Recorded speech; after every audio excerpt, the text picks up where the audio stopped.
우리가 지금 계속 이제 마가복음을 보고 있는데 오늘 우리가 읽었던 본문 세 구절이지만 굉장히 중요한 내용들을 많이 포함하고 있습니다. 예수님이 십자가에서 죽으시고 이제 그 이후에 일어난 일들이 이제부터 펼쳐지는데 오늘 제목도 놀라운 십자가인 것처럼 십자가가 나에게 어떤 의미인가 우리가 한번 좀 생각해 봤으면 좋겠습니다. 십자가, 여러분들에게는 십자가가 어떤 의미입니까? 십자가 하면 누군가에게는 이제 크리스천의 어떤 상징이라고도 생각할 수 있겠죠. 그래서 다른 목걸이도 할 수 있지만 십자가 목걸이를 함으로써 내가 그래도 기독교인이다, 내가 예수 믿는 사람이다라는 걸 나타내는 사람들도 있고, 또 우리가 이제 영화의 영향으로 이렇게 무섭거나 이렇게 드라큘라 나타나면 이렇게 십자가 모양을 하면 막 드라큘라가 막 힘들어하고, 이제 그런 어떤 보호하는 그런 걸로 생각할 수가 있는데, 바울은 이 십자가를 뭐라고 고백했냐면요, 갈라디아서 6장 14절에 그러나 내게는 우리 주 예수 그리스도의 십자가 외에 결코 자랑할 것이 없으니 그리스도로 말미암아 세상이 나를 대하여 십자가에 못 박히고 내가 또한 세상을 대하여 그러하니라 라고 이야기하면서 바울에게 있어서 십자가는요, 자랑이었습니다. 십자가가 자랑이었습니다. 여러분들에게는 어떻습니까? 여러분들에게는 뭐가 자랑입니까? 누군가에게는 이번에 주식이 잘 돼갖고 내가 가방 하나 샀잖아. 새로 산 가방이 또 자랑이 될 수도 있고, 이번에 우리 자녀가 학교에서 시험을 잘 봤다고 하면서 또 취직했다고 하는 게 또 자랑이 될 수가 있겠고요. 여러분들에게는 무엇이 자랑입니까? 자랑거리가 없습니까? 바울은 십자가가 자랑이라고 얘기를 하고 있습니다. 왜 이렇게 자랑일까요? 사실 우리한테는 이제 그 십자가가 예수님을 상징하고 기독교를 상징하기 때문에 십자가 하지, 그때 당시에는 이렇게 십자가라는 것은 굉장히 부정적인 의미로 많이 쓰였습니다. 그러니까 우리 가문에 누군가가 십자가에 달려 처형이 됐다고 하면 굉장한 수치였습니다. 그러니까 십자가는 사형 틀이었어요. 지금도 예를 들어서 우리 가족이나 가까운 사람 중에 누군가가 스스로 목숨을 끊었다 하면 그것은 자랑할 내용은 아니잖아요, 그렇죠? 마치 그런 개념과 똑같이 십자가, 이건 자랑할 게 아니에요. 그러니까 바울도 예수님을 메시아로 인정하지 못한 이유 중에 하나가, 아니 메시아라는 사람이, 하나님의 아들이라는 사람이 어떻게 나무에 달려 죽을 수 있겠냐, 그건 엄청난 수치인 겁니다.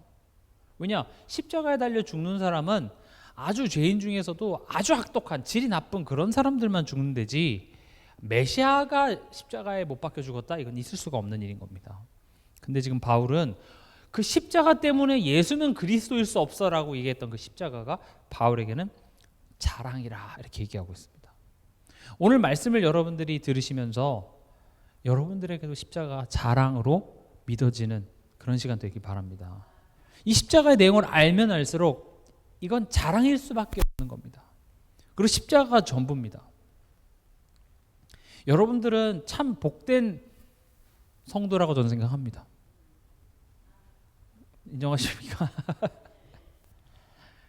저도 이렇게 모태신앙으로 태어나서 또 한 교회만 계속 다닌 게 아니라 또 이렇게 해외 유학을 가고 하면서 이렇게 다양한 교회들을 다녀보고, 또 우리가 지난 교단을 이렇게 겪어보면서도 진짜 이 복음이라는 단어를 강조한다고 해서 복음을 얘기하는 건 아니거든요. 그리스도라는 단어를 계속 얘기한다고 해서 그리스도를 얘기하는 게 아니라 성경을 가지고 뜻을 풀어서 여기에 대해서 이렇게 풍성하게 우리의 삶에 적용하고 하는 것이 진짜 복음에 대해서 이야기를 하는 거예요. 근데 저는 이 성경을 보면서 십자가가 정말 더욱더 깊게 깨달아집니다.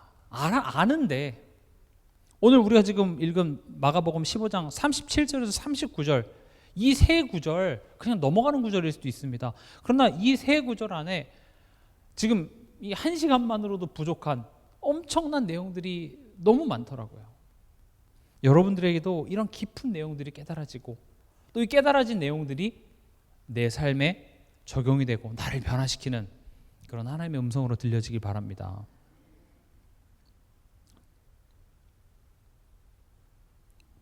놀라운 십자가. 우리가 지난 시간 내용과 조금 연결해서 보면 예수님께서 십자가에서 마지막 뭐라고 얘기하십니까? 엘리 엘리 라마 사박다니 나의 하나님 어찌하여 나를 버리셨나이까. 그러니까 이제 누군가에게는 예수님의 마지막 절규, 예수님이 자기가 하나님의 아들이라고 하더니 하나님이 저 예수님을 버렸구나 라고 생각하는 고백일 수 있으나, 지금 이것은 시편 22편 1절에 그대로 나온 내용을 예수님께서는 그 말씀을 선포하신 겁니다. 그러니까 이 당시의 어떤 그런 상황들을 좀 우리가 돌아가서 생각해 보자면, 당시 유대인들은요 시편은 달달달달 외웠습니다. 지금도 유대인들은요 성경, 특히 이제 모세오경이라든지 구약 성경은 달달달달 다 외우고 있습니다. 그래서 모를 수가 없어요, 이 구절을. 근데 이때 당시 유대인들 대제사장들이 그 성경 구절을 떠올렸을까요? 못 떠올렸어요. 엘리 라마 사박다니 하니까 엘리야가 와서 구해주나 한번 보자, 이렇게 생각을 했죠. 여러분 시편 22편 한번 읽어보시면요, 그 시편 22편에 정말 소름 돋을 정도로의 그 디테일하게 예수님이 고난 받으실 내용, 심지어 그 옷을 제비뽑기해서 나눠가지고 이런 거가 다 들어가 있습니다. 그러니까 예수님이 십자가에 못 박히시고 죽으시면서 얘기하는 거죠. 내가 지금 억울하게 죽는 게 아니라 나는 말씀대로 와서 말씀대로 죽는 거야. 말씀을 성취하는 거야. 그리고 시편 22편 22절 이후부터 이렇게 보면은요, 분위기가 완전히 반전돼서 하나님이 결국 승리하시고 온 세상이 하나님을 예배할 것이다 라는 승전가로 끝이 납니다. 그러니까 예수님 지금 이 구절을 외치신 것은, 이 십자가, 내가 죽는 것은 가룟 유다 제자가 배신해서 억울하게 내가 누명을 써서 내가 힘이 없어서 죽는 것이 아니라, 나는 말씀대로 너의 죄를 위하여 사망 권세를 이기시기 위해서 죽고, 그리고 결국 이 죽음이 끝이 아니라 이 죽음을 통과하여 부활을 통하여서 우리를 구원하시고 결국 참된 승리를 이루시기 위해서 나는 죽노라 라고 말씀을 선포하신 것입니다. 그런데 알아들었습니까? 못 알아들었습니다. 성경만 제대로 봤었어도 모르지 않는다니까요. 시편 22편은 모를 수가 없습니다. 여기 서기관들, 대제사장과 서기관들은요 성경에 완전 능통한 사람들인 거예요. 눈 감고도 딱 몇 장 이렇게 얘기할 수 있을 정도로 아는데, 정작 이 순간에는 그것을 믿지도 못하고 그 말씀을 생각조차도 못하는 것이죠. 이게 사실은 우리의 모습일 수도 있습니다.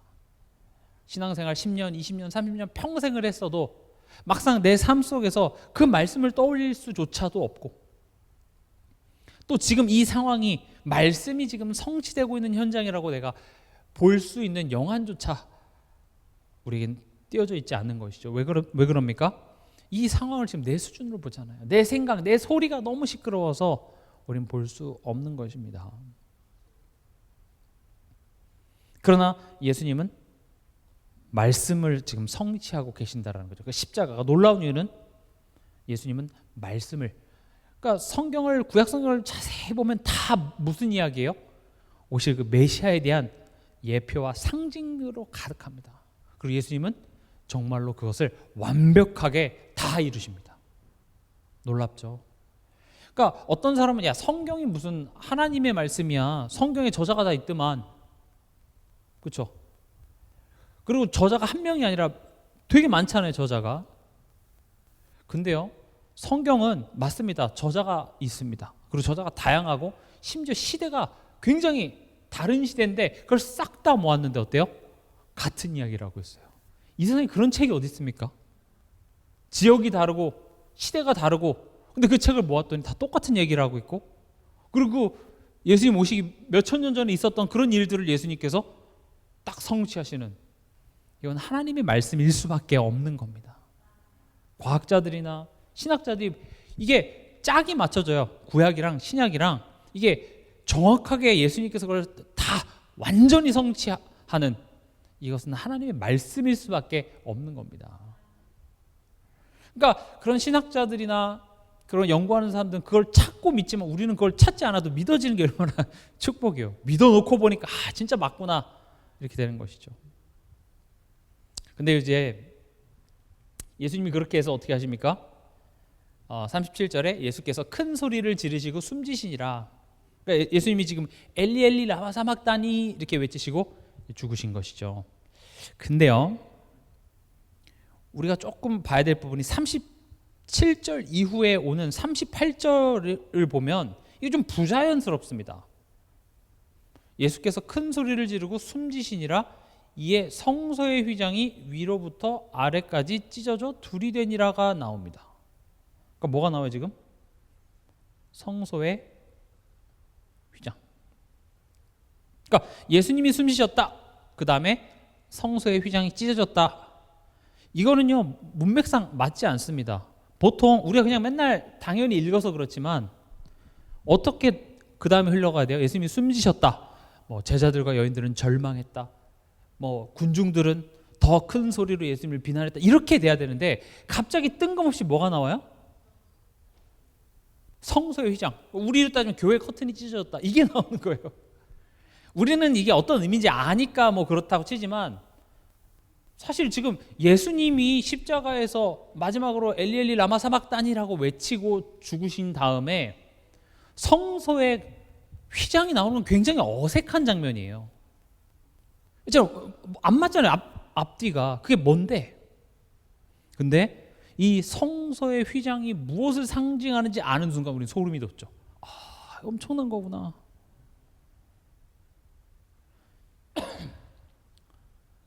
이거 조금 우리가 교회 안에서 이런 단어들을 많이 듣다 보니까 그냥 생각 없이 듣는 경우가 있는데 우리가 그 단어를 하나씩 한번 짚어볼게요.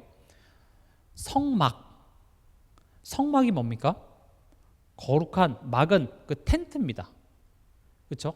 천막 할 때 그 막자를 쓰고 성은 거룩할 성자를 쓴 거예요. 그러니까 쉽게 말하면 거룩한 천막인 거예요. 거룩한 천막 이거를 언제부터 치기 시작했냐? 이스라엘 백성들이 애굽에서 이제 출애굽해서 광야를 걸어가는데 하나님께서 모세를 통하여서 거룩한 천막을 지으라고 얘기를 했어요. 그래서 하나님께서 그 거룩한 천막 즉 성막 안에 임재하시게 되는 겁니다. 근데 이제 우리가 질문이 들죠. 아니 하나님은 무소부재하신데 즉 어디나 계신데 왜 굳이 텐트를 쳐서 하나님은 그 텐트 안에 들어가실까? 하나님이 캠핑을 좋아하시나? 그런 건 아니겠죠. 하나님은 어디나 계시지만 사실 이 성막 제도는 누구를 위해서 있냐? 이스라엘 백성들을 위해서 있는 겁니다. 이스라엘 백성들이 애굽에 살면서 눈에 보여지는 어떤 그런 우상들에 익숙해 있다 보니까 뭔가 불안하고 힘들면 자꾸 뭔가 눈에 보이는 우상을 자꾸 의지하려고 하는 거예요. 그러니까 모세가 사라지니까 이스라엘 백성들이 어떻게 했어요? 시내산 갔을 때 금붙이 모아갖고 금송아지를 만들잖아요. 그래서 하나님께서는 그 이스라엘 백성들의 수준에 맞춰서 눈에 보이게 성막을 지어서 어디나 계시지만 내가 그 성막 안에 내가 있을게. 그리고 너희들이 가는 그 여정 가운데 성막을 짓게 해서 내가 너희와 함께 하고 있음을 그렇게 눈에 보이게 표현해 주신 것입니다. 그럼 그 성막 안에는 성소가 있습니다. 성막은 그 텐트를 의미하는 거고 그 성막 텐트 안에 그 공간을 성소, 성은 거룩할 성자고 소는 장소할 때, 그러니까 거룩한 장소인 거예요. 여기까지 이해가 되시죠? 성소가 있는데 그 안에 뭐가 있냐? 지성소가 있습니다. 그러니까 지성소는 뭐냐? 여기서 지자는 뭐냐? 가장 거룩한 거예요. 지극정성할 때 그 지자 있잖아요. 그러니까 거룩한 곳 중에서도 가장 거룩한 곳. 이게 지성소입니다. 그러니까 이렇게 텐트가 이렇게 있으면 여기 이제 성소인데 그 중에서도 여기가 제일 거룩한 곳이에요. 이게 지는 강조하는 겁니다. 제일 거룩한 곳. 그래서 이 거룩한 곳과 가장 거룩한 곳을 구분짓는 여기에 커튼 같은 걸 달아놨는데 이게 뭐예요? 이게 휘장이었습니다. 좀 이해가 되시죠? 특히 우리 다음 세대들은 이거 그냥 맨날 교회에서 들었으니까 뭐 그런가 보다 하는데 이게 이해가 돼야 돼요. 지금 이건 텐트입니다. 성막. 텐트를 이렇게 쳐놓고 이 공간에 하나님이 임재하시는데 이건 거룩한 장소야. 그 중에서도 가장 거룩한 곳, 그걸 지성소라고 하는데, 이 공간은요, 죄 있는 인간은 절대 못 들어갑니다. 1년에 딱 한 번만 대제사장이 인간의 대표로서 들어가는데 그것조차도 목숨 걸고 들어가는 거예요. 그렇게 한 번 들어가서 피제사를 드리는 거죠. 그러니까 그게 뭘 상징하냐? 죄 있는 인간은 하나님께 갈 수가 없습니다. 누구를 통해서 가는 거예요? 대제사장, 즉 기름 부음 받아서 하나님이 한 사람을 세워서 이 대제사장을 통하여서 하나님과 소통되도록 한 거예요. 그래서 그 대제사장이 누구의 예표가 되는 거예요? 앞으로 오실 예수님의 예표가 되는 것이죠. 그래서 이 휘장은 뭘 상징하냐? 하나님과 인간 사이에 막힌 담을 상징하는 겁니다. 그러니까 지금 이런 내용은 유대인들에게, 지금 이 마가복음 자체가 그때 초대교회 성도들에게 지금 이렇게 전달하기 위해서 쓰여진 거잖아요. 그들에게 있어서 성소의 휘장이 찢어졌다라는 말은 어떤 의미인지 확 다가와요. 근데 우리한테는 이게 좀 잘 안 와닿아요. 그렇죠? 그래서 지금 이걸 설명을 하는 겁니다. 이게 얼마나 놀라운 내용인지. 그러니까 우리가 그냥 익숙하게 맨날 성경을 읽고 당연히 그런가 보다 넘어가지만, 가만히 보면 예수님이 십자가에서 그렇게 큰 소리를 지르며 숨지시고 그 다음에 갑자기 성소의 휘장이 이렇게 찢어졌다라는 내용은 굉장히 어색한 문장의 흐름입니다. 근데 이 성소라는 개념을 우리가 알면 엄청나게 놀라운 내용이 되는 거죠. 근데 이 휘장이 어떻게 됐습니까? 위에서부터 아래까지 찢어져서 둘이 된다.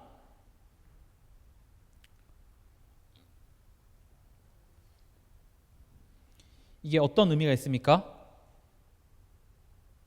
우리 에베소서 2장 14절에서 18절 한번 같이 읽어보겠습니다.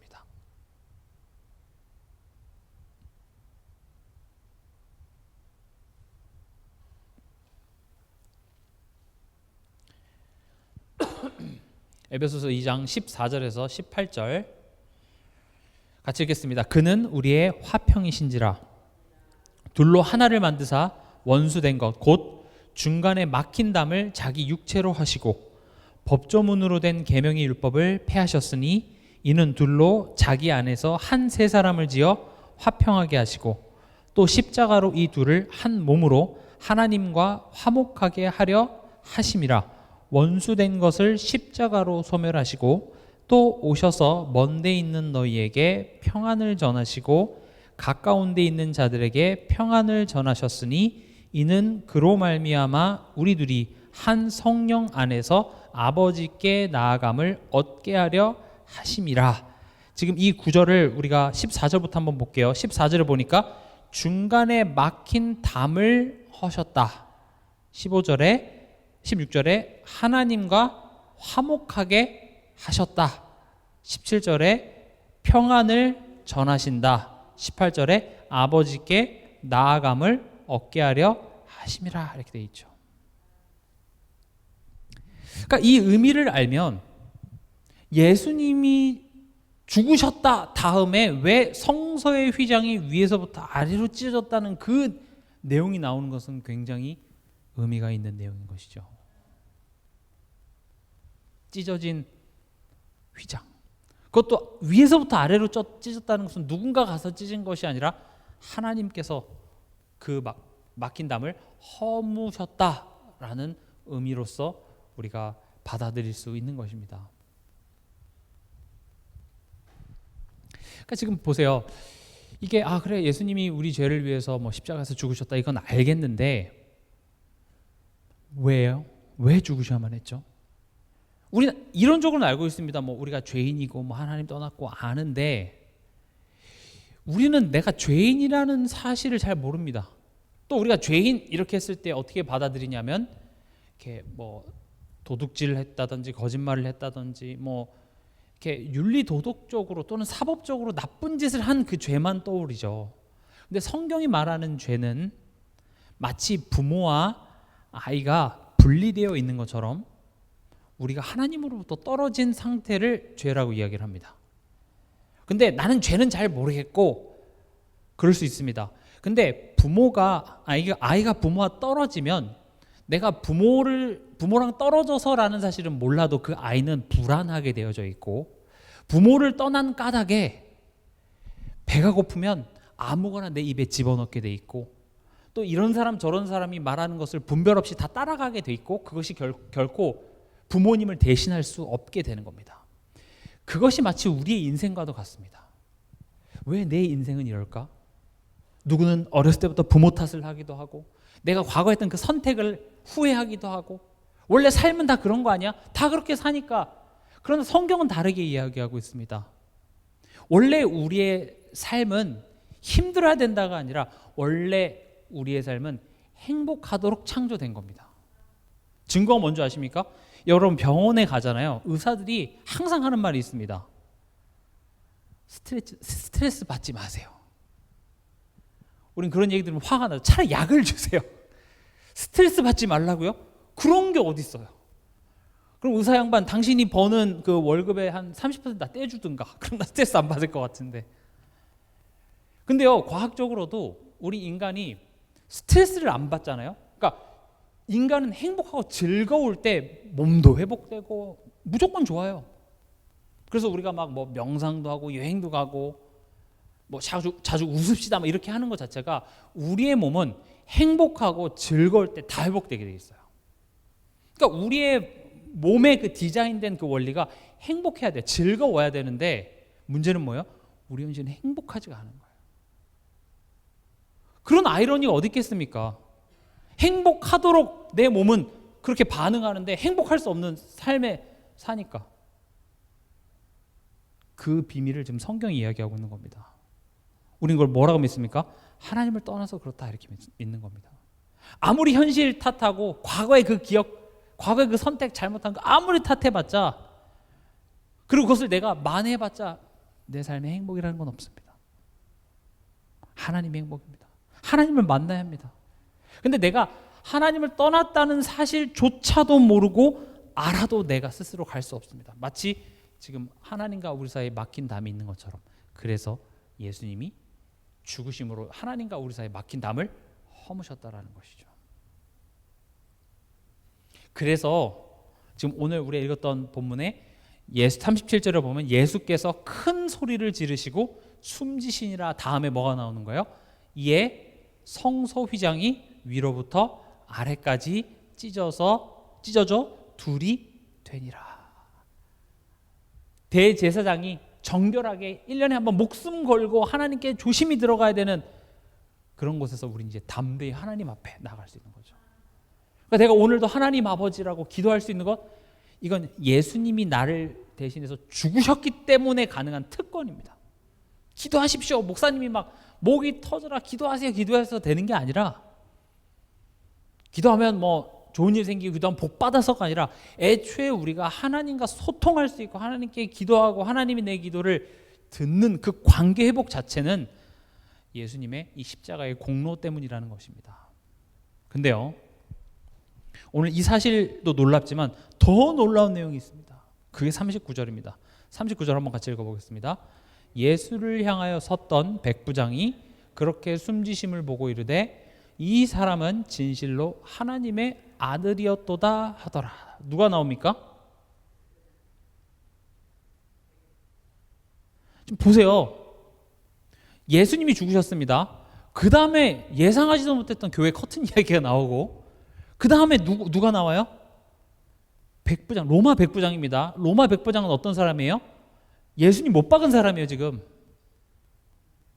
백부장이라는 게 100명의 로마 병사를 거느리는 사람이 백부장이고, 예수님을 이렇게 고문하고 징계해서 여기 십자가 지고 골고다 언덕까지 끌고 온 장본인이 지금 백부장이라고요. 제일 나쁜 새끼예요. 지옥의 레벨이 있으면 가장 그 힘든 레벨의 가도 시원찮을, 예수님을 못 박은 놈이잖아요. 아닙니까? 근데 이 백부장이 뭐라고 얘기해요? 저 예수님은 진짜 하나님의 아들이구나. 이게 지금 되게 놀라운 겁니다. 지금 이 자리에 예수님이 지금 십자가에서 죽으시는 그 자리에 제자들은 한 사람도 없어요. 다 도망갔습니다. 3년 동안 예수님, 내가 예수님을 죽겠습니다. 예수님, 제가 예수님 오른팔 내갖고 내가 다 하겠습니다 했던 그런 제자들, 뭐 예수님 막아주다가 핍박받은 것도 아니고 그 계집 요정이 야 너 예수님이랑 한패 아니야? 아니야. 그래서 예수님 저주하고 심지어 도망갔어요. 다 없어요. 누구만 남았어요? 그 예수님 따르던 그 여자들만, 힘도 없는 여자들만 남았죠. 또 지금 예수님이 입성하실 때 호산나 호산나라고 외쳤던 그런 사람들 지금 뭐 하고 있어요? 증거를 보여달라고 얘기하잖아요. 네가 하나님의 아들이 맞으면 네부터 구원해. 나름 하나님 사랑하고 성경을 안다는 이 백부장들도 지금 예수님을 조롱하고 하는데, 지금 상상하지도 못한 한 사람 입을 통하여서 복음이 선포되는 겁니다. 저분이 하나님의 아들이네. 지금 예수님이 막 대단한, 갑자기 십자가에서 딱 눈을 뜨더니 못으로 막 다 죽이고 이런 기적을 베풀어서 지금 깨달은 겁니까? 아닙니다. 지금 이렇게 돼 있잖아요. 39절에 예수를 향하여 섰던 백부장이 그렇게 숨지심을 보고 이르되 이 사람은 진실로 하나님의 아들이었도다. 예수님의 죽음을 보고, 죽은 건 끝이잖아요.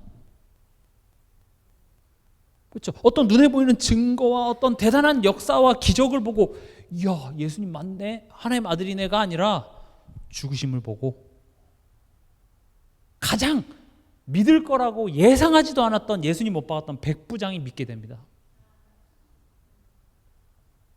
저는 이걸 보면서 와, 놀랍구나. 지금 예수님이 죽으시고 성전의 휘장이 위에서부터 아래로 찢어져서 하나님과 우리 사이에 막힌 담이 허물어진 그 따끈따끈한 구원의 은혜가 누구에게 지금 가장 먼저 찾아갔어요? 백부장에게. 예수님을 못 박았던 그 장본인에게 제일 먼저 임한 것이죠. 그래서 은혜인 겁니다. 예수님의 제자도 아니고 율법과 성경에 능통해서 내가 평생 내가 하나님을 위해서 이렇게 열심히 했습니다 이런 사람 아니고, 혈통으로 내가 아브라함의 후손입니다 이런 사람 말고, 나 모태신앙입니다 이런 사람 말고, 오히려 나 예수 안 믿어, 오히려 예수를 핍박하고 살아생전 교회 근처도 안 가본 그 사람에게 이 십자가의 은혜가 임한 거예요. 우리 이런 맥락으로 다시 37절부터 39절 한번 읽어볼까요? 같이 읽겠습니다.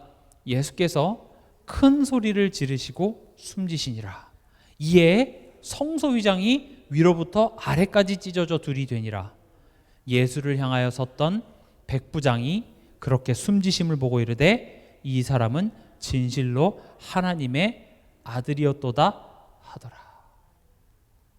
예수님이 죽으시고 인간과 하나님 사이에 막힌 담을 허신 그 구원의 은혜가 가장 기대하지 않았던, 가장 죄인 중에 악했던 그 이방인 백부장에게 임한 것, 이걸 복음이라고 얘기합니다. 놀랍지 않습니까? 별로 안 놀라우십니까? 이렇게 얘기하면 됩니다. 이게 나입니다. 나예요. 여러분 뭐 아브라함 가문에서 태어나셨습니까? 여러분 이스라엘 가보신 적이라도 있으세요? 우린 그런 상관이 없습니다. 그래서 우리가 오늘 기억해야 될 두 번째가 뭐냐? 먼저 된 자가 나중되고 나중된 자가 먼저 된다.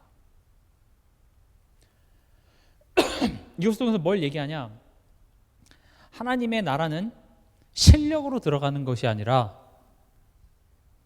은혜다. 선물이라는 겁니다. 여기서 말하는 하나님의 나라는 죽어서 가는 하나님의 나라만을 의미하는 것이 아닙니다. 나와 하나님과의 관계가 회복되어지는 것, 하나님의 통치 속으로 들어가는 것이 하나님의 나라입니다. 내 인생을 내가 살아내려고 하니까 나는 실력이 없거든요. 나는 능력이 없습니다. 나도 이번 인생이 처음이라. 내가 한 그래도 한 2번 정도 인생 살면 좀 자신이라도 있겠는데 나도 이번 인생이 처음입니다. 나도 몰라요. 그러니까 두려운 거 아니겠어요? 내 자녀 앞에서 내가 인생을 아는 것처럼 얘기하지만 나도 몰라. 나도 아빠가 처음이야. 그래서 하는 얘기가 뭡니까? 너는 네 인생을 살아. 네 하고 싶은 거에 그런 이야기밖에 할 수 없어요. 왜냐? 나도 몰라요. 뭐가 정답입니까? 모릅니다. 그래서 인생은 불안한 겁니다. 두려운 겁니다. 내가 내 인생을 살아야 되는데 나에겐 그런 실력이 없으니까 그런 두려움, 복잡함, 여기서부터 빨리 그냥 어디론가 도망가고 싶어요. 그 불안함을 꽤나 해결해주고 해주는 게 뭡니까? 그게 돈이에요. 그래서 우리는 돈 벌려고 하죠. 돈이 나쁘다라는 말이 아닙니다. 돈을 가지고 있어도 결국 내 인생을 나는 살아나갈 실력이 없는 거예요. 근데 하나님의 나라라는 것은 내 인생을 누가 통치하시겠다는 거예요? 하나님이 통치하신다는 겁니다. 지금 예수님의 일화가 있잖아요. 예수님과 제자들이 지금 배에 타고 가고 있는데 풍랑이 이른 거예요. 근데 예수님은 지금 주무시고 계시네. 나름 지금 예수님의 제자들 중에 꽤나 많은 숫자들이 어부 출신입니다. 그래서 바다에 대해서 되게 잘 알아요. 근데 이거는 내가 본 적이 없는 파도인 거야. 웬만한 건 내가 버텨보겠는데 야 이건 딱 죽었다. 이게 판단이 서는 거죠. 근데 보니까 예수님은 그러니까 참 예수님도 깊게 잘 주무시나 봐요. 그 풍랑 가운데 주무시고 계셔.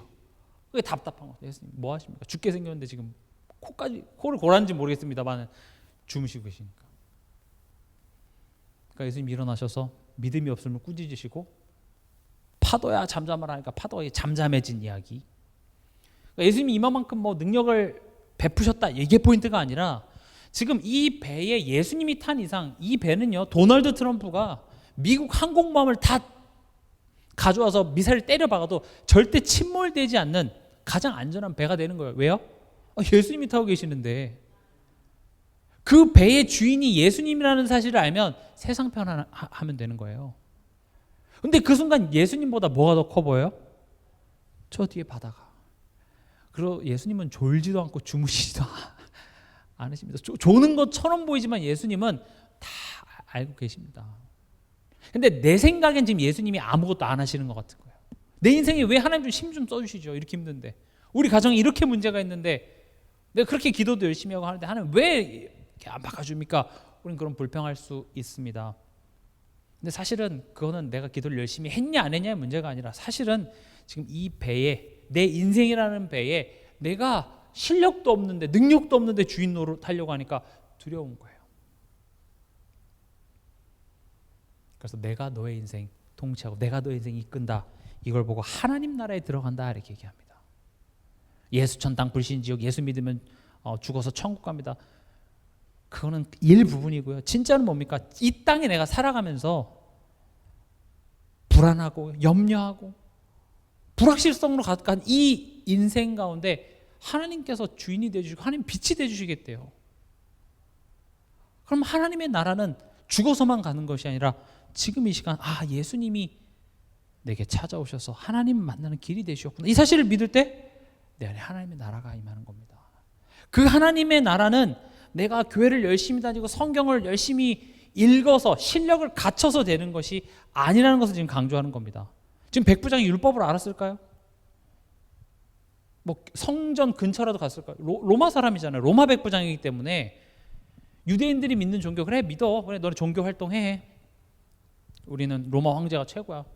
야 뭐 니네가 하나님 믿는다고 하지만 우리 너네 식민지 너네 지금 정복했잖아. 너네 하나님이 진짜라면 우리랑 싸워서 이기게 해줬어야지. 왜 너네 우리 식민지 됐어? 그래 너네 종교 내가 인정 종교의 자유 줄게. 하지만 황제가 너네 살고 죽고 먹고 사는 건 황제가 다 정하잖아. 그것만 같이 인정하면 너네 얼마든지 이거거든요. 그러니까 백부장은 신앙이라고 부를 것도 없어요. 오히려 종교 지금 대제사장들 서기관들 종교 지도자들이잖아요. 얼마나 뭐 성경을 많이 읽고 얼마나 뭐 열심히 했겠습니까? 그러나 하나님의 나라에 들어가는 것은 실력이 아니라 뭐라고요? 은혜라는 것입니다. 그러니까 보여주는 겁니다.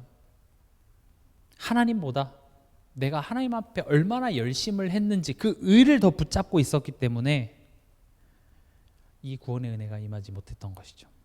이 말은 잘할 필요 없다 이걸 얘기하는 게 아닙니다. 구원은 절대적인 하나님의 은혜임을 지금 강조하는 내용입니다. 그러니까 이제 우리가 신앙생활을 하면서 때로는 뭐 슬럼프도 찾아오고 때로는 시험에 들기도 하는 이유가 사실은 내가 열심히 한 것에 대하여서 뭔가 이렇게 좀 그럴싸한 보상이 안 따라오니까 이제 우린 거기에 좀 슬럼프를 겪게 되는 거죠. 또 시즌을 좀 탑니다. 1년 중에 이 여름철이 조금 우리의 신앙이 조금 이렇게 죽어도 이렇게 뭐라 해야 되나 좀 흔들릴 때죠. 왜냐 연초에는 그래 내가 올 한 해는 내가 잘해봐야겠다 이야기하지만 날씨도 좀 더워지고 하면서 우리의 신앙 또한도 이렇게 조금 흔들리게 되는데 나의 열심 내가 이렇게 하나님한테 열심히 했습니다가 강조되어지는 것은 거기엔 은혜가 설 자리가 없는 겁니다. 로마서 5장 8절에 우리가 아직 죄인 되었을 때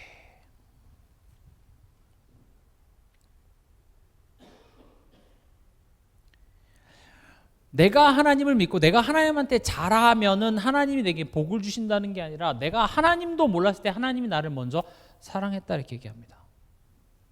우리가 흔히 말하는 종교와 성경에서 말하는 복음의 차이점이 뭐냐?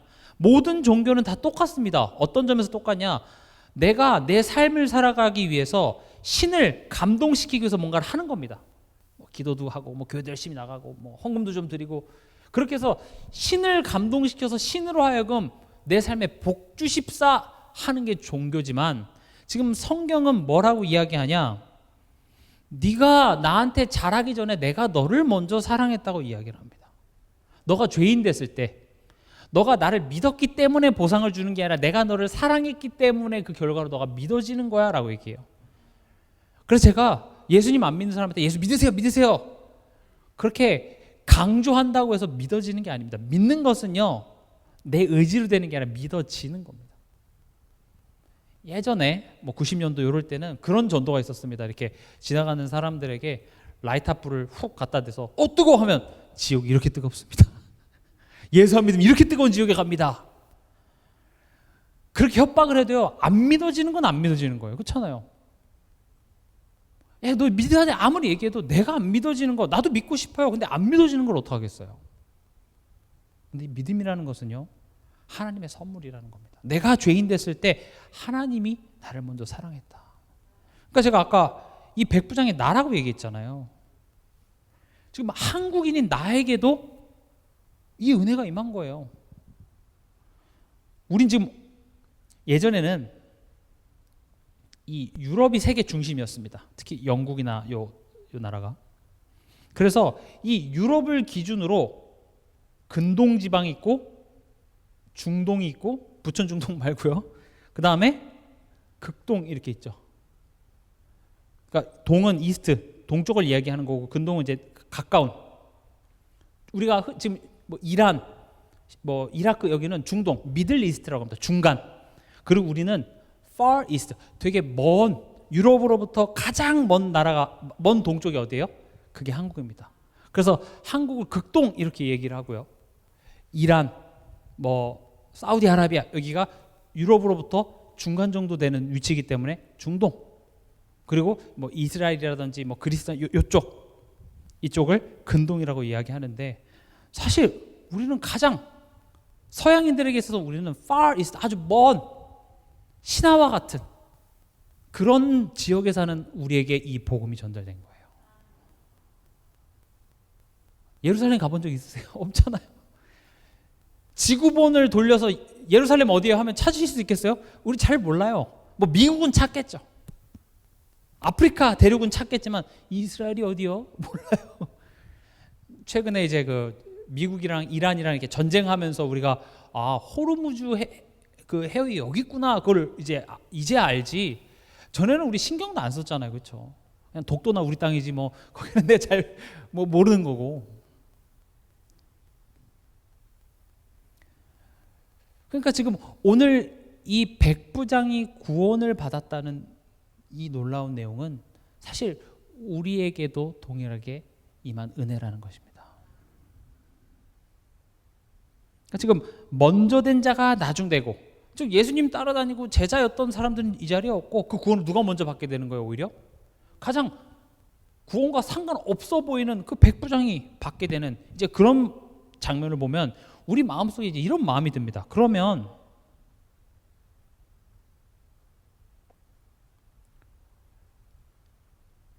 못해야 은혜 받나?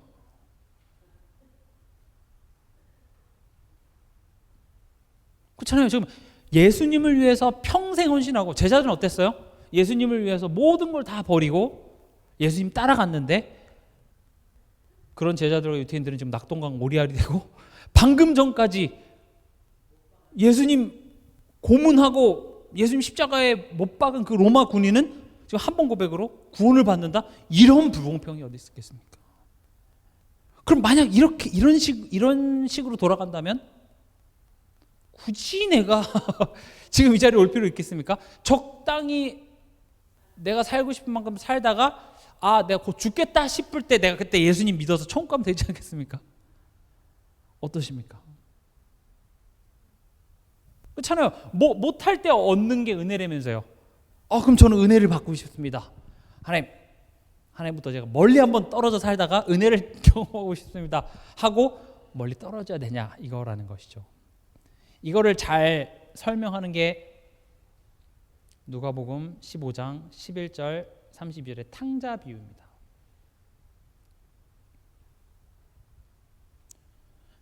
탕자 비유 잘 아시죠? 어떤 부자에게 아들이 2명 있었습니다. 근데 그 둘째 아들이 아빠에게 나에게 줄 유산을 미리 달라고 얘기합니다. 그리고 그 유산을 가지고 다른 나라로 가서 뭔가 해보려고 했는데 그 재산을 다 탕진하고, 그리고 이제 기근까지 찾아오니까 할 수가 없는 거예요. 지금으로 따지면 내가 치킨집을 차렸는데 IMF가 터진 거죠. 하필 내가 또 식당 하나 하려는데 갑자기 코로나 터지고, 그것처럼 뭔가 아빠 재산 딱 땡겨갖고 내가 인생 한 방이야 했는데 쫄딱 망한 거예요. 그래서 나중에 이제 돼지들이 먹는 그 쥐엄나무 열매 그거조차도 먹을 게 없어서 생각하는 거죠. 내가 다시 아빠 집에 돌아가야 되겠다. 아빠 집에 가서 날 하인이라도 써달라고 해야지. 여기서 이렇게 사는 것보다는 차라리 그게 낫지 않을까 하고 돌아갔는데, 아빠는 어떻게 합니까? 기다리고 있어요. 내 돈 어디 갔냐? 이걸 물어보지 않으시고 목을 안고 입을 맞추고 잔치를 베풀어주고 가락지를 끼고 파티를 합니다. 근데 이제 오늘 제가 얘기할 내용은 그 포인트가 아니라 이 모습을 밭에 일하다가 온 누가 보는 거예요? 큰아들이 본 거예요. 화가 나죠. 아니, 나를 위해서는 염소 새끼 한 마리도 안 잡아주더니 저 아빠 재산을 술 처먹고 창녀랑 놀아나면서 다 탕진한 저 새끼를 위해서 잔치를 열어준다고요? 그러니까 여기 이렇게 얘기합니다. 나는 평생 아버지를 섬겨 명을 어긴 것이 적이 없거늘 내게는 염소 새끼 한 마리도 주어 벗과 즐기게 하신 적이 없으면서 저 창녀들과 살다 온 자식을 위해서는 살찐 송아지를 잡습니까? 이렇게 얘기합니다. 그러니까 큰아들 눈에는 아빠가 불공평해 보이죠. 어떻게 이럴 수도 있습니까? 근데 아빠가 이렇게 얘기합니다. 아버지가 이르되 너는 항상 나와 함께 있으니 내 것이 다 네 것이로되. 다시 말하면 이게 다 네 거 아니야. 법적으로 넌 나의 상속자야. 다 네 건데 고작 지금 염소 새끼 한 마리에 너 지금 이렇게 중희산이 이렇게 할 거니? 보세요. 지금 이 큰아들이 아버지의 집에 살면서도 뭘 못한 겁니까? 이 관계를 누리지 못한 겁니다. 아들로서 살아야 되는데 뭘로 산 겁니까? 사실은 머슴으로 산 거예요. 내가 일한 만큼 싹쓸 잘 내는 거예요. 그렇죠? 그러니까 쉽게 얘기해서 우리 아빠가 어떤 큰 레스토랑을 차렸어요. 그리고 그 큰 레스토랑에 우리 아빠가 오너야. 그래서 너무 레스토랑이 잘 되니까 아빠가 좀 나와서 이거 좀 도와줘. 그렇게 도와줬더니 그 서빙하는 웨이터들은 이제 일 다 끝나고 10만 원씩 일당을 다 받아가는데 나는 안 줘. 그러니까 아빠한테 왜 나는 안 줘? 이건 불공평해. 억울해. 나 집 나갈 거야. 다시는 아빠 안 도와줄 거야. 그러니까 아빠가 얘기하는 겁니다. 이거 네 거야. 네 명의야. 네 레스토랑이라고. 무슨 말인지 이해가 되시죠? 지금 우리가 착각하지 말아야 될 게, 탕자가 돌아왔을 때 열어준 그 파티는 잘해서 준 상급이 아닌 거예요. 죽다가 살아왔기 때문에 지금 일회성으로 베푼 파티일 뿐이지, 파티가 끝나면 그 탕자는 뭐 해야 돼요? 다시 밭으로 나가서 처음부터 배워야 돼요. 그 시작을 다시 해야 된다는 거죠. 그러나 큰아들은 다릅니다. 큰아들은 지금 뭐 하고 있어요? 다시 아빠한테 돌아온 정도가 아니라 너는 큰아들이고 상속자이기 때문에 그 실력을 갖춰야 되는 거예요. 그러니까 우리나라는 특히 이제 재벌 구조로서 우리나라 산업이 발전했잖아요. 그래서 그 재벌 1세대가 그 2세대한테 그것을 물려주고 하는데, 이게 실력이 있는 자녀에게 물려주면 이게 문제가 크게 되지는 않습니다. 근데 이게 실력이 안 되는데 그걸 물려주면 이게 꼭 문제가 생겨요. 아마 최근에 그 신세계에서도 그 비슷한 문제가 좀 일어난 것 같은데, 이게 실력이 안 되는 자녀에게 물려주면 오히려 회사 전체를 망칠 수도 있게 되거든요. 그래서 부자들은요, 어렸을 때 자녀들에게 이 어마어마한 교육비를 투자를 합니다. 왜냐? 자녀에게 돈을 증여할 땐 증여세가 붙지만 자녀의 교육을 위해서 돈을 투자하는 것은 뭐 몇 억을 써도 세금 한 푼이 안 붙어요. 그래서 부자들은 어렸을 때 자녀들의 교육을 위해서 어마어마한 돈을 투자해서 그 실력을 갖추게 하는 겁니다. 그러니까 때로는 그게 혹독하죠. 왜 나한테만 이렇게 굴어? 적당히 뭐 두 번째, 세 번째 아들 이거 물려받지 않고 그냥 적당히 지분만 떼줄 애들한테는 네 하고 싶은 거 해. 뭐 그림도 그리고 뭐 하는데, 이거를 물려받을 상속자에게는요 수업을 받는다니까요. 경영 수업을 받게 하고 오히려 회사의 가장 밑단에서부터 경험하게 해요. 왜요? 너 이거 물려받아야 되니까. 그러니까 억울하죠. 내 동생들은 노는데 왜 난 이런 교육 받아야 돼? 왜 나는 더 공부해야 돼? 왜 그래야 돼요? 넌 내 상속자잖아. 이해가 되십니까? 우리에게 은혜를 주시고 그 은혜 안에서 강하라, 우린 그 지점에 지금 있는 거라는 겁니다. 구원 받았으니까 끝이 아니라 이젠 구원 받은 자로서 지금 아버지의 집에 있으면서도 당신이 나의 아버지라는 게 어떤 의미를 갖는지 전혀 모르니까 맨날 다른 거 보면서 불평하고 내가 누군지를 모르는 그런 열매들을 맺게 되잖아요. 이건 지금 큰아들이 손해보는 게 아님에도 불구하고 큰아들은 이걸 은혜로 누리지 못했습니다.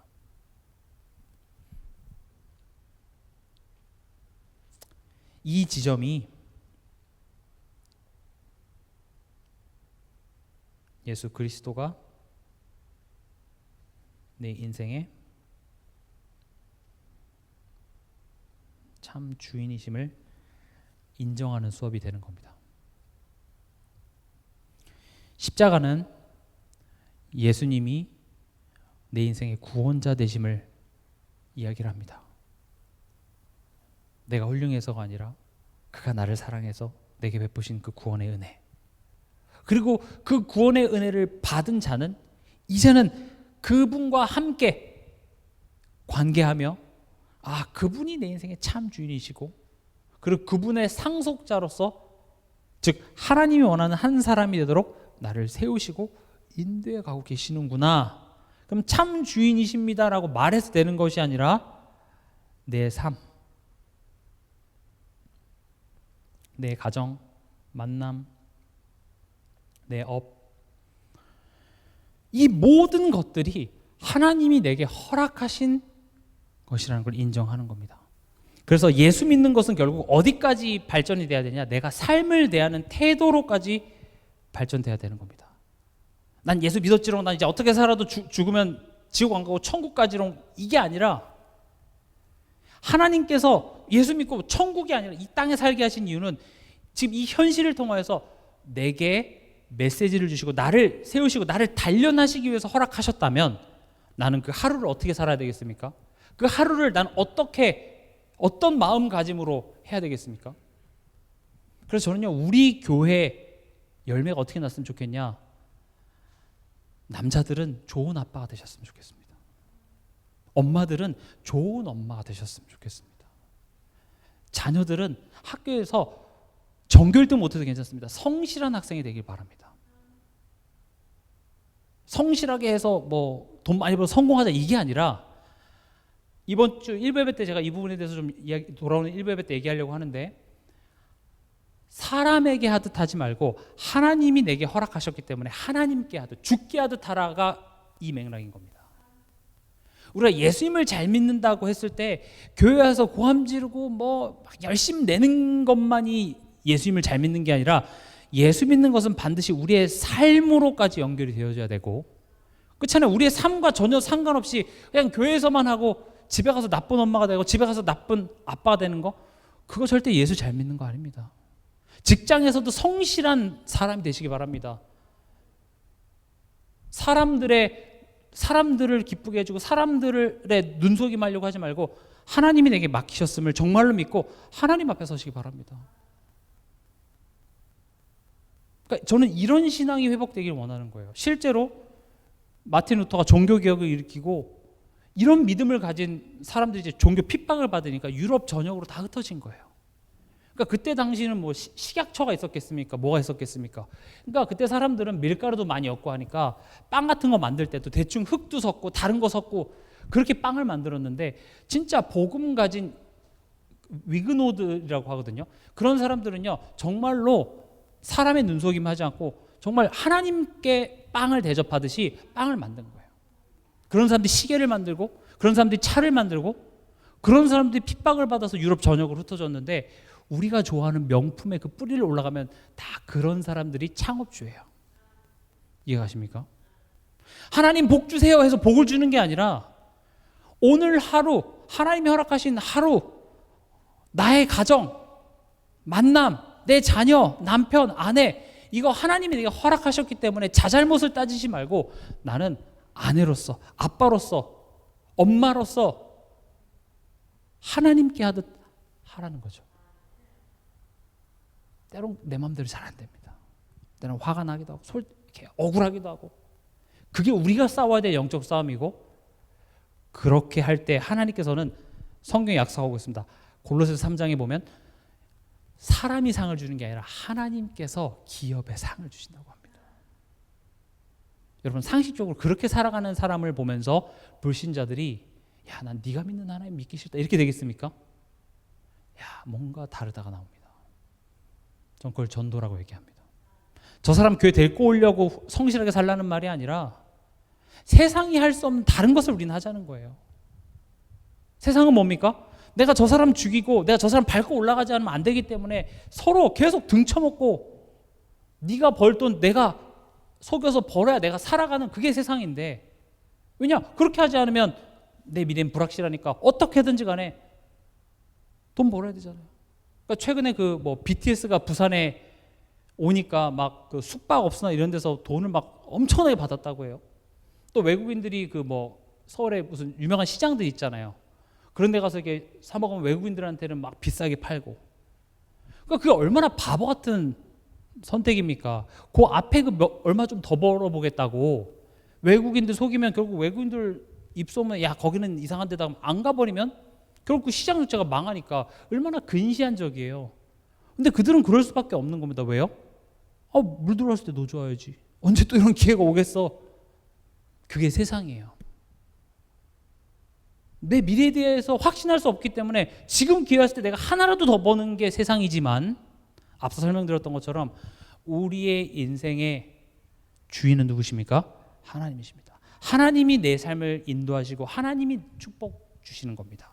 그렇기 때문에 우리는 지금 당장 눈앞에 이게 일희일비할 필요 없습니다. 하나님 앞에 사는 겁니다. 때로는 손해봐도 괜찮습니다. 힘달라고 기도하세요.